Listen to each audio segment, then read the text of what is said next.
Film interference.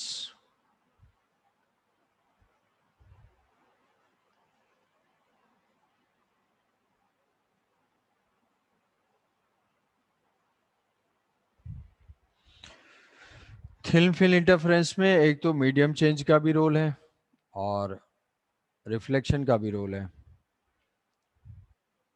तो reflection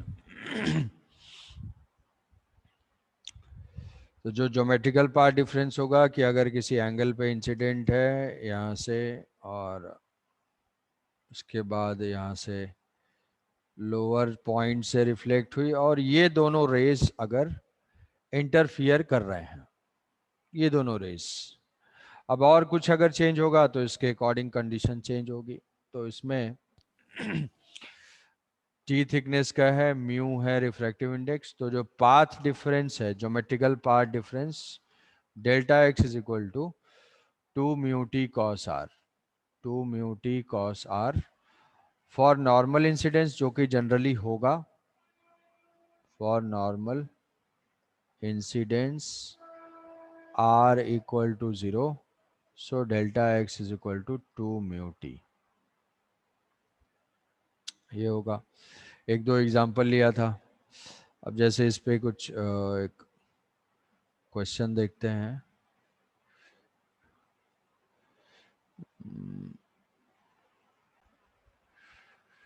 कि a layer of thickness t, refractive index 1.8, light of wavelength lambda traveling in air is incident normally on one on the layer.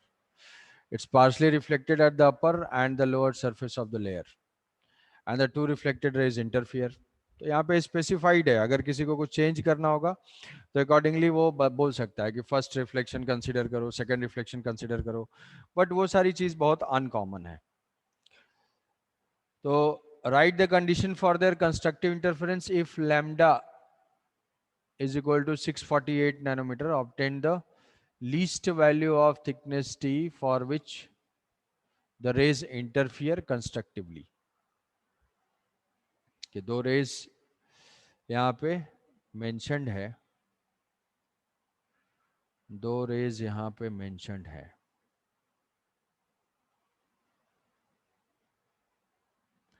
कि ये है एक the light 1.8 light of wavelength lambda travelling incident normally on the layer, ये एक layer है, यहाँ से एक तो इंसिडेंट हो गई, एक यहाँ से हो गई और दूसरी बॉटम से। अब ये दोनों कहीं पे इंटरफियर करेंगे। Two layers, write the condition to constructive interference. तो कंस्ट्रक्टिव के लिए यहाँ से लिख सकते हो कि ये डेंसर से टू यहाँ पे, म्यू टी इक्वल्स टू यहाँ पे हम एयर, तो यहाँ पे डेंसर से रिफ्लेक्ट हुआ, तो डेंसर से रिफ्लेक्ट हुआ पाई, ये रेयरर से रिफ्लेक्ट हुआ, रेयरर से रिफ्लेक्ट हुआ तो जीरो। ट्रांसमिटेड में कोई भी चेंज नहीं होगा, तो यहाँ जीरो से आया, जीरो से ट्रांसमिट हो गया, फिर रिफ्लेक्ट हुआ तो वो रेयरर से रिफ्लेक्ट होगा तो ये भी जीरो, फाइनली ट्रांसमिट होगा तो फाइनली ये जीरो जाएगा। तो अल्टीमेटली इन दोनों में एक तो लैम पाई बाई पाई के वजह से आएगा पार्ट डिफरेंस, पाई का phase difference is equal to lambda by 2 का पार्ट डिफरेंस। λ/2। तो जो पाथ डिफरेंस दोनों में होगा, दोनों में होगा 2 μ t, ये हो जाएगा 2 μ t, इसका पाथ है एक्स्ट्रा और इसका पाथ भी पाई मतलब लैम्डा बाई 2 से एक्स्ट्रा हुआ, तो डिफरेंस कितना हो जाएगा? डिफरेंस हम ऐसे लिख लेंगे, net path difference. Constructive interference होना है मतलब क्या होना चाहिए? ये odd multiple of lambda by 2, तो जो लिखना चाहे 2n-1 लैम्डा बाई 2। अब ये 2n-1 और +1 के लिए बता चुका हूँ कि वहाँ 0 से स्टार्ट होगा, यहाँ 1 से स्टार्ट होगा, वो उतना नहीं सोचना है। तो बस ऑड मल्टीपल्स होना चाहिए 1, 3, 5, उसके अकॉर्डिंग n की वैल्यूज हम पुट करेंगे। तो ये हो जाएगा 2 μ t minus lambda by 2 is equal to n lambda minus lambda by 2, ये कैंसिल आउट हो जाएगा।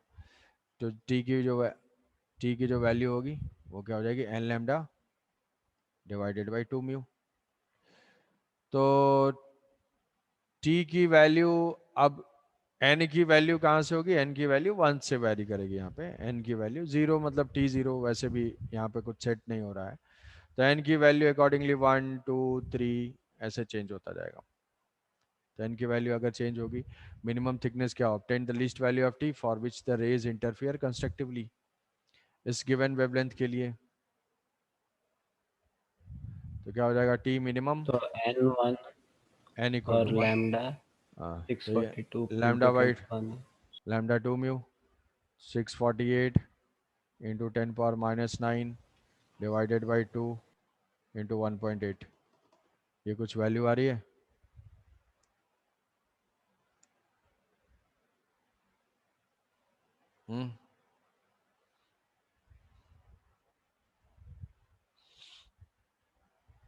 कितना आंसर आ रहा है? सर आपने उधर ऊपर -λ/2 क्यों किया? ये जो है इसका एक्स्ट्रा पाथ कितना हुआ, इसका एक्स्ट्रा पाथ 2 म्यू टी हुआ, इसका जो पाथ हुआ यस सर। 2 म्यू टी, और इस वाले वेव में भी रिफ्लेक्शन की वजह से जो फाइज चेंज आया दैट इज इक्वल टू λ/2 का पाथ डिफरेंस। जब पाई चेंज हुआ तो हम मान लेंगे कि इसका λ/2 से पाथ बढ़ गया, इसका 2 म्यू टी से पाथ इंक्रीज हुआ, तो नेट पाथ डिफरेंस कितना होगा, 2 म्यू टी माइनस λ/2।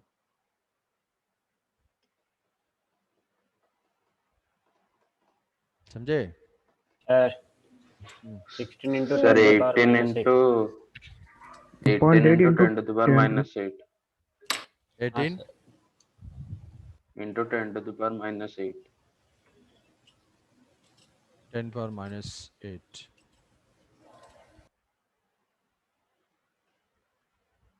ठीक है। हाँ एक्चुअली ये वैसे लग रहा है, हाँ गलत हो गया है, कंस्ट्रक्टिव इंटरफेरेंस करना था ना। सर तो n लैम्बडा होगा।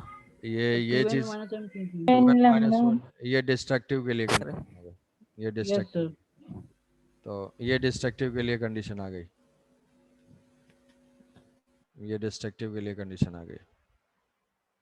ये क्यों इक्वेट किया गया, कंस्ट्रक्टिव इंटरफेयर कंस्ट्रक्टिवली, तो कंस्ट्रक्टिवली का मतलब है नेट पार्ट डिफरेंस कितना हो जाएगा, नेट पार्ट डिफरेंस यहाँ पे हो जाएगा n lambda, net part difference n lambda, तो ये हो जाएगा 2 mu T is equal to n lambda plus λ/2, तो ये हो जाएगा 2 mu T is equal to 2n plus 1 λ/2,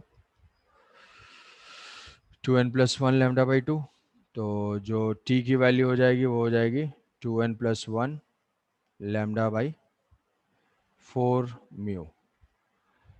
तो मिनिमम कब होगी, जब ये वैल्यू क्या है, ऑड मल्टीपल्स है, ऑड मल्टीपल्स ऑफ λ/2, तो t minimum is equal to λ/4 mu. अभी ठीक है, λ/4 म्यू, तो वो तो λ/2 की वैल्यू आई थी ना, λ/2 म्यू, तो ये 9 हो जाएगा ना, 18 आया था वो, तो 9 इंटू 10⁻⁸ मीटर, λ/2 था वहाँ पे, एक 2 एक्स्ट्रा था, तो टी मिनिमम ये हो जाएगा, टी मिनिमम यहाँ पे हो जाएगा कि total path difference, net part difference is equal to n lambda, क्योंकि कंस्ट्रक्टिवली इंटरफेरेंस, कंस्ट्रक्टिव की कंडीशन पुट करनी है, डिस्ट्रक्टिव पुट कर दिया था गलती से, डिस्ट्रक्टिव, तो इसलिए वो आया था, कंस्ट्रक्टिव के लिए यहाँ पे n लैम्डा पुट कर दिया, ये आ गया इक्वेशन। ये जनरल t की अलग अलग वैल्यूज के लिए, n की डिफरेंट वैल्यूज के लिए अलग अलग थिकनेस मिलेगी, मतलब हम कोटिंग की कोई भी वैल्यू नहीं ले सकते हैं, कोई भी गिवन कलर के लिए अगर गिवन कलर की चाहिए, लैम्डा के ऊपर डिपेंडेंट है, मान लो ब्लू कलर का हमें शाइन करना है, किसी ऑब्जेक्ट का ब्लू कलर की शाइनिंग होनी है, ये मान लो ये कोटिंग है, ये ऑब्जेक्ट है, ये 1.5 मतलब मान लो कोई ग्लास ही है, ग्लास के ऊपर ये कोटिंग है, तो कोटिंग की ये सारी वैल्यूज के लिए हमें शाइनिंग मिलेगी। तो कहोगे मिनिमम ही क्यों सेलेक्ट करना है, मिनिमम थिकनेस सेलेक्ट करेंगे तभी तो मिनिमम मटेरियल लगेगा, मिनिमम मटेरियल कंज्यूम होगा, मिनिमम मटेरियल कंज्यूम होगा तो सस्ता होगा। तो टी लें, नेक्स्ट टी की वैल्यू लें, हमें पर्पस हमारा अल्टीमेटली वही रहेगा, लेकिन कॉस्ट ज़्यादा हो जाएगा, तो इसलिए हम क्या है यहाँ पे कोटिंग की ये थिकनेस है, ये ऑब्जेक्ट है इसके ऊपर कोटिंग है, समझे एप्लीकेशन। Yes sir. तो accordingly Yes, sir. Condition reflection और ऑप्टिकल दोनों को कंसिडर कर लेना है। अब मान लो इसी का एक एप्लीकेशन है कि ये वेज शेप का है, एक वो यूनिफॉर्म थिकनेस का था और यहाँ पे वो इंक्लाइंड प्लेन टाइप का है, इंक्लाइंड प्लेन टाइप का है, having a shape as shown in the figure, having thickness T1 at one edge, T2 at other. The refractive index of the material is 1.6. 1.6. When viewed at the normal incidence using a light of wavelength, this 20 fringes are observed. When viewed at normal incidence, 20 fringes are observed. Find the difference between T2 minus T1. सोचो भाई थोड़ा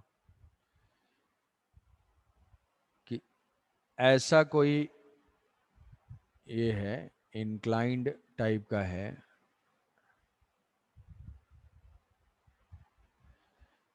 T1 और यहाँ पे है T2, same thickness increase हो रही है, नॉर्मल इंसिडेंस है, नॉर्मल इंसिडेंस है और 20 फ्रिंजेस ऑब्जर्व हो रहे हैं, 20 फ्रिंजेस ऑब्जर्व हुए, मतलब कोई जो है यहाँ से अगर नॉर्मल इंसिडेंस ऐसे चेक करता है तो इसको हम मान सकते हैं ना कि ये कांस्टेंट थिकनेस वाले कई सारे फिल्म होंगे, कई सारे छोटे छोटे कांस्टेंट थिकनेस, टी वेरी कर रहा है कि वेरिएबल को तो ऐसे करते हैं, स्मॉल में कंसिडर कर लेंगे यहाँ से, तो 20 फ्रिंजेस ऑब्जर्व हो रहे हैं, तो यहाँ से कोई होगा ऑब्जर्वर इसके लॉन्ग ऐसे मूव कर रहा होगा,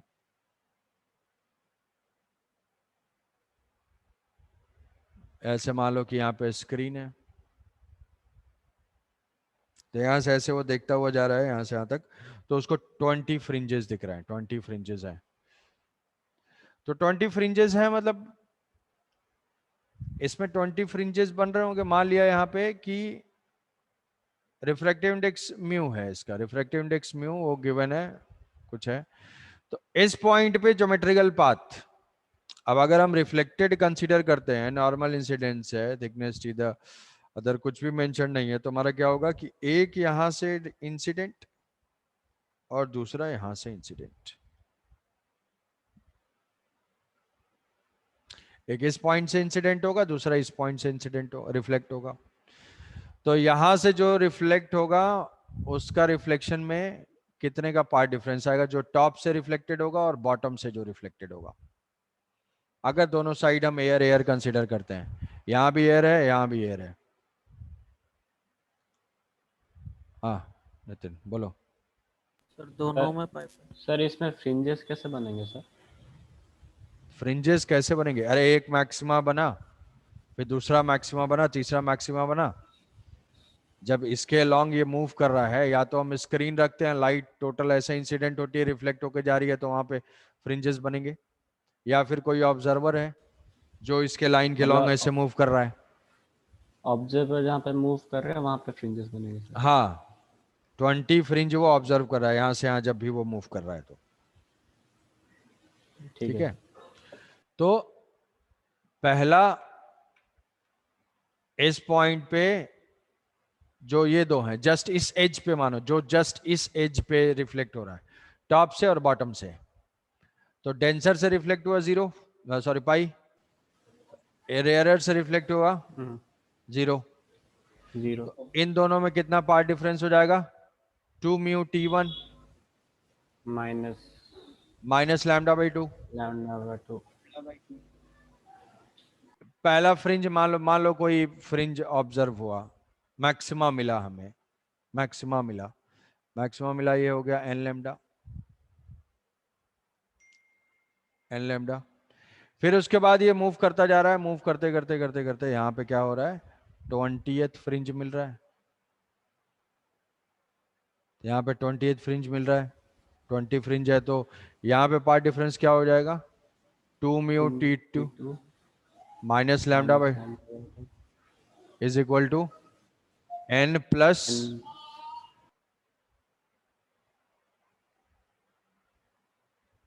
n+20 लैम्डा।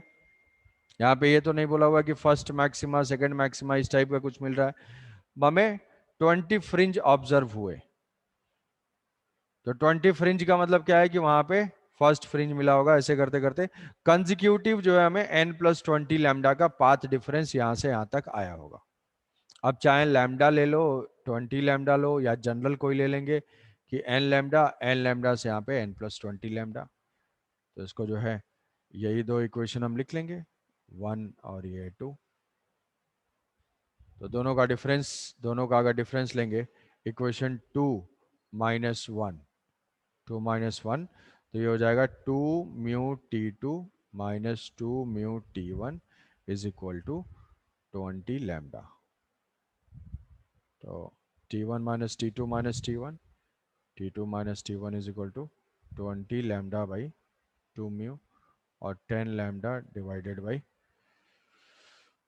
5000।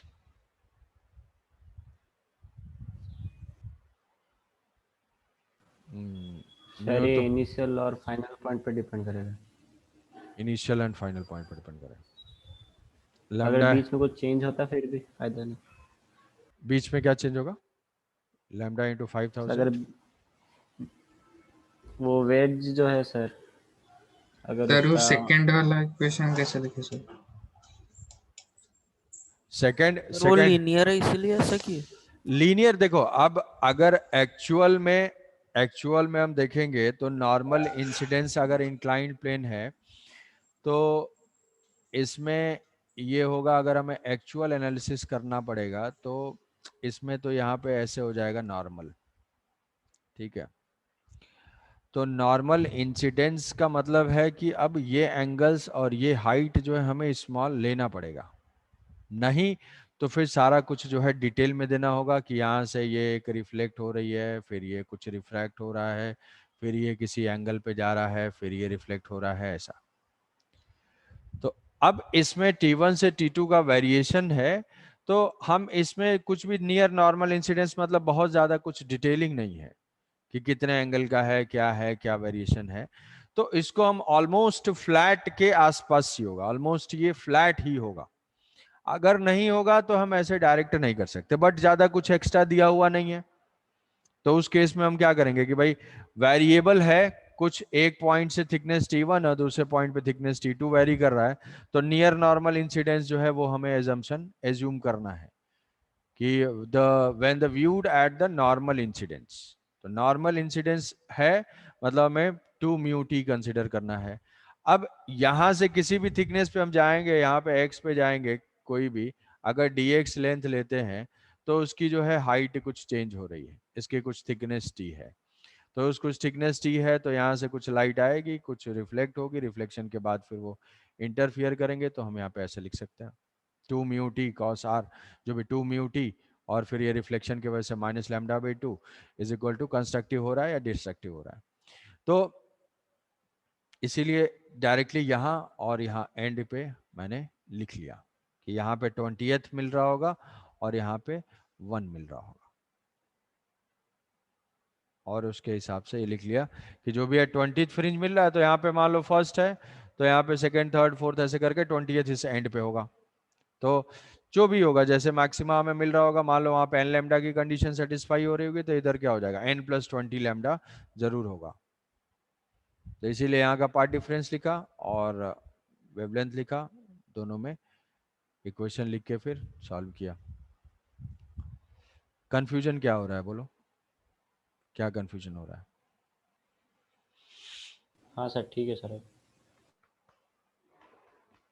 ठीक है सर।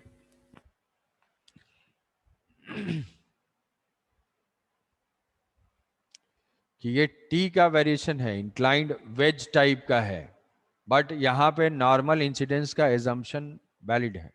तो नॉर्मल एजम्पशन का वैलिड है मतलब थिकनेस ही T2 बढ़ती जा रही - T1 ज़्यादा नहीं है। है। T2 - T1 ज्यादा नहीं है। T2 - T1 की वैल्यू देखो, जो भी हम फाइंड कर रहे हैं कि ज्यादा नहीं है तो वो ज्यादा नहीं आ भी रही है। यहाँ पे अगर इसको फाइंड करेंगे हाँ 10 तो टू ये तो पावर। कम ही आएगा ना बहुत, तो इसीलिए वो चीज बहुत हाँ सर हाँ। सिग्निफिकेंट नहीं है। मतलब ये सारी इतनी छोटी छोटी हैं कि वो सब ऐसे ही इग्नोर हो जाता है। यहाँ तो कैलकुलेट भी हो रहा है, वैसे कुछ होता भी नहीं है इसका। देखो अगर हमने तो कम ही माना है इसको, ऑलमोस्ट ये फ्लैट ही है, थोड़ा बहुत वैरी कर रहा है, तो ये तो वही आ रहा है। कितना आ रहा है ये? 2 5 कितना आएगा ये?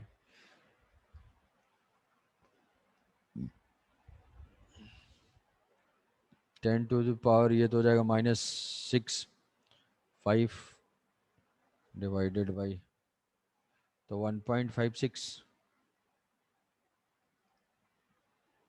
और 10⁻⁴ 10⁻⁻6, तो 1.56 इंटू 10⁻⁻6, मतलब माइक्रोमीटर है,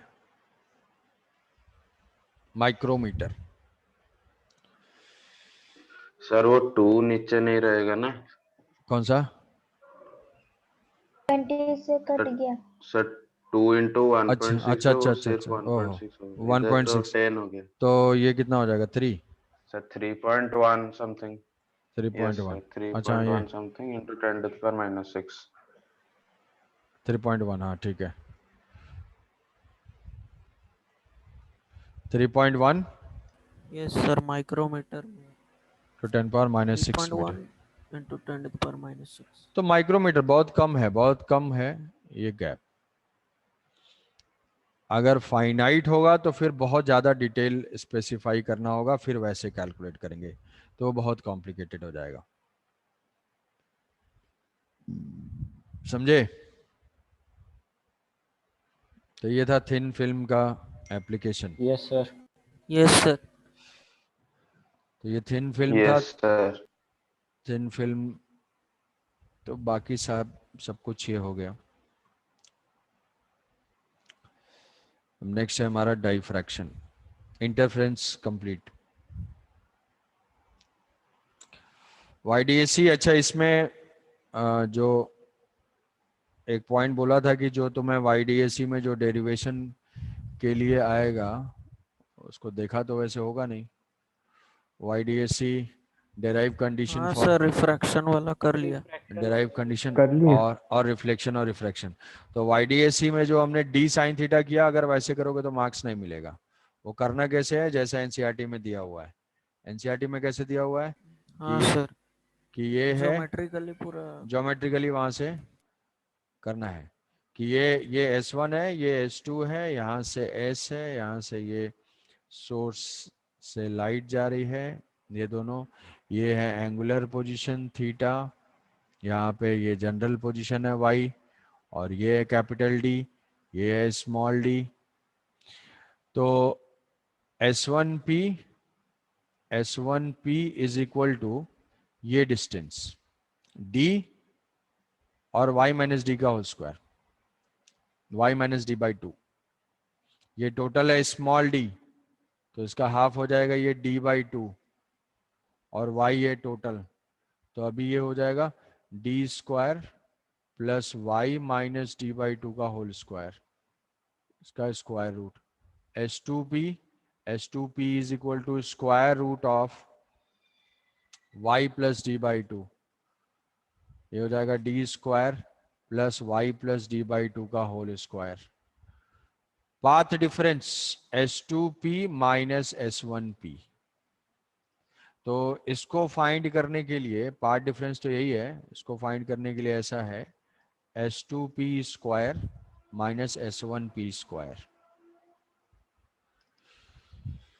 तो ये कैंसिल आउट होगा, S2P², ये हो जाएगा y plus d/2 whole square minus y minus d/2 whole square. तो ये y², ये कितना हो जाएगा y² और d/2 का होल स्क्वायर, तो कैंसिल आउट ही होगा। इधर क्या हो जाएगा 2yd, तो 2yd हो जाएगा, यहाँ से yd जी सर। 2yd, और इसको ऐसे लिख लेंगे, ये हो जाएगा S2P minus S1, a² minus b², S2P minus S1P और S2P प्लस S1P। तो S2P माइनस S1P फाइंड ही करना है, this is equal to 2yd divided by S2P plus S1P। अब ये डिस्टेंस ऑलमोस्ट सेम है, अब ये डिस्टेंस d जो है बहुत ही लार्ज है एज कंपेयर टू d, तो या तो S1P होगा या S2P, दोनों ऑलमोस्ट सेम होंगे और दोनों कितने के बराबर होंगे, दोनों D के बराबर होंगे। ठीक है, तो S1P is equal to S2P is equal to D, कि ऑलमोस्ट दोनों सेम है और दोनों D के बराबर है। एंगल बहुत स्मॉल है, एंगल बहुत स्मॉल है, थीटा भी स्मॉल है, वो दोनों अप्रोक्सीमेशन जो है एक साथ अप्लाई करेंगे तो ये हो जाएगा D, ये हो जाएगा 2D, तो ये हो जाएगा path difference delta X is equal to 2YD by 2D, तो ये हो जाएगा YD बाई D। और फिर इसको इसके आगे हम पुट करेंगे कि ये n लैम्डा और 2n माइनस 1 लैम्डा बाई 2, तो मैक्सिमा की पोजीशन, मिनिमा की पोजीशन, फ्रिंज विड्थ, ये तीनों आ जाएगी, location of maxima, minima and fringe width. तो डेरिवेशन में ऐसे करना है और हाइगन को भी करना है। इंटरफेरेंस हो गया कंप्लीट। नेक्स्ट चलते हैं हम लोग डाइफ्रैक्शन पे। ये समझ गए, ये डिराइव कर लोगे। D sine yes theta, sir. Yes D sir. Sine theta direct मत Yes, लिख देना, sir. नंबर नहीं मिलेगा। इमोशनल हो जाते हैं बुजुर्ग लोग, साइंस के साथ खिलवाड़ चल रहा है, ऐसे कैसे लिख दिए। ठीक है, आजकल के बच्चे सर न्यूटन हैं, न्यूटन के वारिस हैं। न्यूटन के वारिस। जी नहीं, थोड़ा सा एकेडमिक सिस्टमैटिक नहीं लिखने से, जो भी अगर चेक करने वाले हैं सीरियस हो जाएंगे, मार्क्स काट देंगे बिना मतलब के। एक तो कोरोना में वैसे ही सबका दिमाग खराब चल रहा है, ऊपर से और उल्टा पुल्टा लिख दिए तो ये हो जाएगा। अब डाइफ्रैक्शन एंड पोलराइजेशन, ये दो चीजें हैं। तो diffraction is the bending of light from its straight line path. Diffraction is the bending of light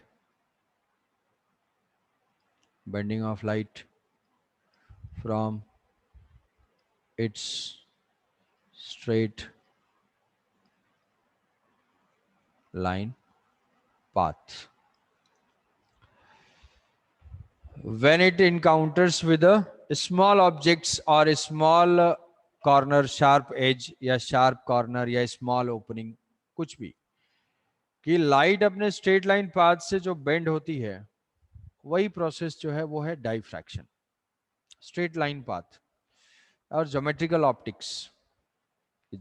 optics कोई भी, जैसे यहाँ पे अगर ये हम ऑब्जर्व करते हैं कि कोई भी एक स्मॉल ओपनिंग है और यहाँ पे स्क्रीन है, तो इस स्क्रीन में अगर पैरेलल बीम इंसिडेंट हो रही है, parallel planar wave front incident हो रहे हैं, तो अगर हम ज्योमेट्रिकल ऑप्टिक्स को करेक्ट माने तो वो स्ट्रेट लाइन पाथ में जाना चाहिए, इतने दूर तक ही केवल लाइट आनी चाहिए थी इल्यूमिनेटेड। बट एक्चुअल में जब ये डायमेंशन बहुत ही ज्यादा होता है तब तक तो ठीक होता है। अगर ये ओपनिंग सफिशिएंट है, बड़ी ओपनिंग है, तो ये कुछ हद तक हमारा ये जो है वो सही होता है, ज्योमेट्रिकल ऑप्टिक्स के लॉज के हिसाब से ऐसे ही लाइट चलती है। लेकिन जब ये ओपनिंग का साइज बहुत ही स्मॉल हो जाता है, मतलब कंपेरेबल टू वेवलेंथ, कि ये बहुत ज्यादा है अगर लैम्डा से, देन ज्योमेट्रिकल ऑप्टिक्स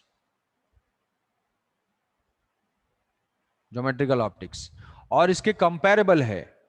कंपैरेबल का मतलब अभी भी वो बड़ा है, ऐसा नहीं है कि वो उसके बराबर हो जाएगा। बराबर का मतलब सोचो लाइट की जो वेवलेंथ है वो 4000 एंगस्ट्रॉम है, उतना स्मॉल है।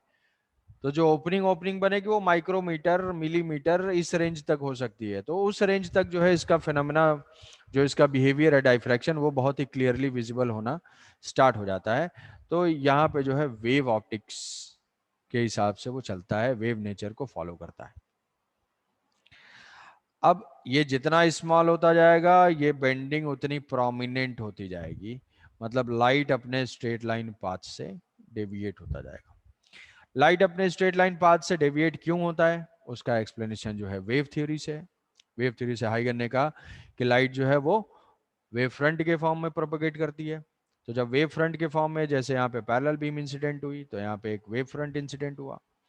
जब वेव फ्रंट इंसिडेंट हुआ तो इस वेव फ्रंट पे बहुत सारे सेकेंडरी सोर्स हैं, और वो सेकेंडरी सोर्स इंडिपेंडेंट सोर्स की तरह से एक्ट करेंगे। तो ये इंडिपेंडेंट सोर्स की तरह से एक्ट करेंगे तो ये अपना अपना जो है वेव फ्रंट जनरेट करेंगे, अपना अपना वेव फ्रंट जनरेट करेंगे, फिर से उस वेव फ्रंट पे सारे इंडिपेंडेंट सोर्स हो जाएंगे, वो सारे जो है अपने अपने सोर्सेस को जनरेट करेंगे ऐसे ऐसे, और ऐसे ऐसे करके फाइनली जो लाइट है वो इस तरीके से यहाँ पे एंटर करेगी, मूव करेगी, और इससे एक समझ लो कि एक पॉइंट सोर्स ही हो गया, पॉइंट बल्ब की तरह से एक्ट करने लगा। जो ओपनिंग है वो ओपनिंग अब एक बल्ब की तरह से एक्ट कर रहा है और चारों तरफ वहां से लाइट जा रही है, तो इसके वजह से ये शैडो रीजन में भी लाइट एंटर करती है। तो this phenomena, the bending of light from its straight line path is called diffraction. When light encounters with the small opening, small aperture or sharp edge या sharp corner, कुछ भी। तो ये तो है इसकी definition part. What is diffraction? अच्छा, diffraction is a property of wave. ये हर टाइप के वेव में ऑब्जर्व होता है, साउंड वेव में भी होता है, लाइट वेव में भी होता है, वेव का नेचर है ये।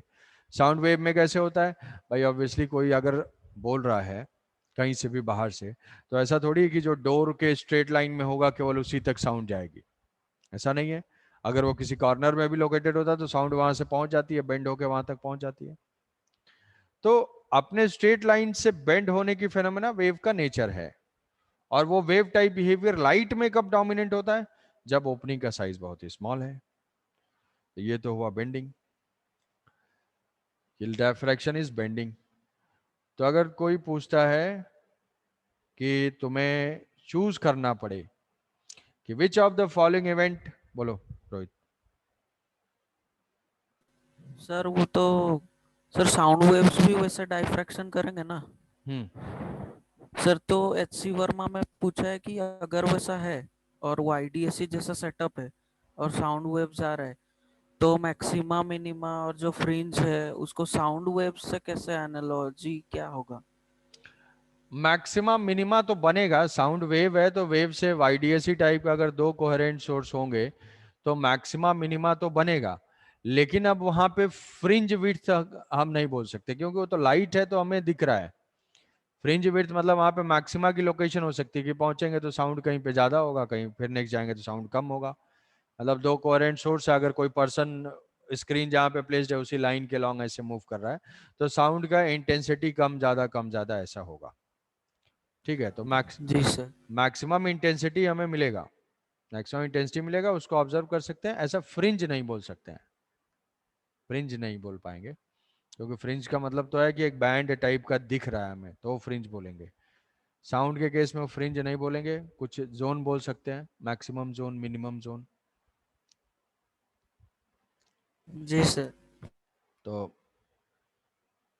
अगर तुम्हें ऐसा सेलेक्ट करना पड़े कि क्वेश्चन आ जाए कभी और कोई पूछता है कि what is the which experiment or which event supports the wave nature of the light, which phenomena supports the wave nature of light, और तुम्हारे पास ऑप्शन इंटरफेरेंस और डाइफ्रैक्शन दोनों ही है, दोनों में से कोई एक ही सेलेक्ट करना है, तो सबसे ज्यादा ऊपर रहेगा डाइफ्रैक्शन। डाइफ्रैक्शन क्या है? वो बेसिक नेचर है। डाइफ्रैक्शन कि वेव का नेचर है अपने स्ट्रेट लाइन पाथ से बेंड होना, थ्री डायमेंशनली मूव करना, वो वेव का नेचर है। तो इंटरफेरेंस और डाइफ्रैक्शन में अगर एक सेलेक्ट करना पड़े कि वेव नेचर को स्टैब्लिश करने वाला कौन सा फिनोमेना है, तो वो होगा डाइफ्रैक्शन, उसके बाद आएगा इंटरफेरेंस। अब जैसे डाइफ्रैक्शन देखो, हम डाइफ्रैक्शन को हाँ बोलो। सर वो जो आपने ऊपर स्लिट वो जो बताया था कि वो जब वेवलेंथ के इक्वल होता है तो वेव नेचर क्यों मतलब वेव नेचर फॉलो, बाकी में क्यों फिर जो उससे क्यों नहीं बड़ा होता? हो गया तो ज्योमेट्रिक। ज्योमेट्रिकल फॉलो करेगा। सर ऐसा क्यों होगा सर? ऐसा क्यों होता है? हाँ ठीक है, मैं समझ रहा हूँ। उसको इक्वेशन लिखेंगे, उसका इक्वेशन लिखेंगे तो उस वैल्यू में आ जाएगा। हम एक ही वैल्यू को कम ज्यादा करेंगे तो हमें वो इफेक्ट दिख जाएगा, कितना बेंडिंग होता है। ठीक है, बेंडिंग का इक्वेशन अभी डेराइव करेंगे तो वो समझ में आ जाएगा। एक ही वैल्यूज को जब हम वहां पे चेंज करेंगे तो ये डेविएशन हमें बहुत कम मिलेगा, तो हम बोल सकते हैं कि भाई ज्योमेट्रिकल ट्रू है वहां तक। समझे? वो चीज इक्वेशन में आ जाएगा। कभी तो मैंने ऐसे क्वालिटेटिवली बोल दिया है, क्यों का आंसर है Yes, कि sir. जब उसका इक्वेशन हम डिराइव कर लेंगे तब। तो ये डाइफ्रैक्शन है। अब इसको हमें रिलेट करना है इंटरफेरेंस से। इंटरफेरेंस से डाइफ्रैक्शन को हम एक दूसरे पर्सपेक्टिव से देखेंगे। कैसे कि यहाँ पे एक प्लेनर वेव फ्रंट इंसिडेंट हुआ है, यहाँ पे एक प्लेनर वेव फ्रंट इंसिडेंट हुआ है, ये है वेव फ्रंट। इस वेव फ्रंट पे सारे सोर्स इंडिपेंडेंट हैं, सारे सोर्स इंडिपेंडेंट है अकॉर्डिंग टू हाइगन। सारे क्या हैं? सेकेंडरी वेवलेट्स हैं। कितने नंबर ऑफ सोर्स है? इनफाइनाइट सोर्स है, क्योंकि किसी भी एक प्लेन सरफेस पे number of points infinite points है। मतलब हम ये बोल सकते हैं कि जो इस पॉइंट पे मुझे पैटर्न मिल रहा है that is due to superposition of infinite coherent sources.